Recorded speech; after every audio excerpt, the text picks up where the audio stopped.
প্রতিদিনের মতো বৃষ্টি ভেজা সকাল নিয়ে পাহাড় থেকে তৈরি হলাম কাজের উদ্দেশ্যে। বেরিয়ে পড়লাম আসাম থেকে মাত্র 25 কিলোমিটার দূরে হাজোর উদ্দেশ্যে। কামরূপ জেলার একটা ছোট্ট গ্রাম হাজো। আর আমাদের সঙ্গে যারা আছে আমান, লাট্টু, ক্যাংশু, নিপেন, আরি আরও অন্যরা। ধীরে ধীরে আমরা গাড়িতে করে এগিয়ে চললাম নিজেদের গন্তব্যস্থলে। খুব সুন্দর সরাইঘাট ব্রিজের উপর দিয়ে আমরা এগিয়ে গেলাম ধীরে ধীরে। ব্রহ্মপুত্র নদীর উপর দিয়ে যখন আমরা এগিয়ে চললাম, অদূরেই দেখতে পেলাম পাহাড়ের উপরে মেঘের খেলা। কি অসম্ভব সুন্দর দৃশ্য। সময় পেরিয়ে যাচ্ছে, এখন বৃষ্টিটা একটু বন্ধ হয়েছে। আমরা আমাদের কাজের লক্ষ্যে এগিয়ে চলেছি। অবশেষে পৌঁছালাম সেই হাজোতে। ব্রহ্মপুত্র নদীর ধারে মাঠের মাঝে আজকের আমাদের এই কাজ।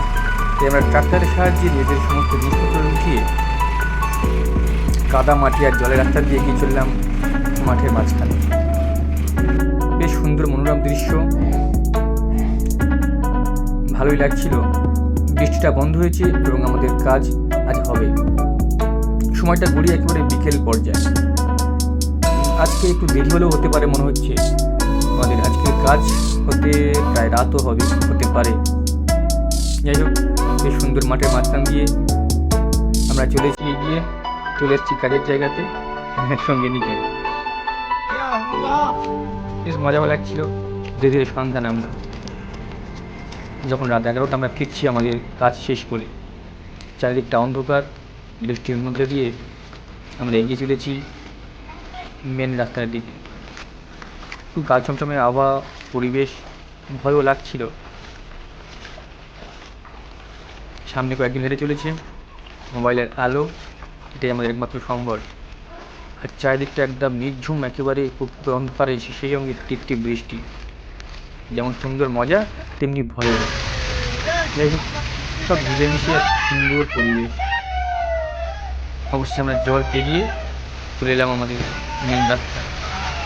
কেউ পাচ্ছিল বেশ, তাই গাড়িতে কিছুক্ষণ কাটার পর রাস্তার ধারে আবার করতে লাগলাম। পেয়েও দিলাম। সবাই মিলে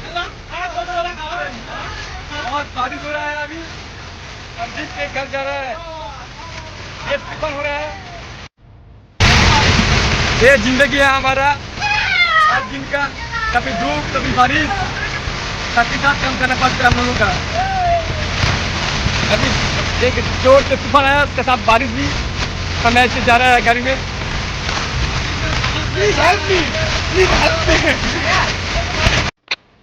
এবার কিছু খাওয়ার পালা। বেশ খিদেও পেয়েছিল। আমরা সবাই একসঙ্গে চলে গেলাম একটা ধাবাতে। একসঙ্গে খাওয়ার পর আবার যাত্রা শুরু। ফিরছি নিজের ঘরে। বৃষ্টিটা এখনও হয়ে চলেছে। বেশ সুন্দর। রাত 1টার গুয়াহাটি শহর। অবশ্যই ফিরলাম ভয় নিয়ে। চলেছি ভয়ের পথে। আবারও দেখা হবে। ভালো থাকবেন, সুস্থ থাকবেন। ধন্যবাদ সবাইকে।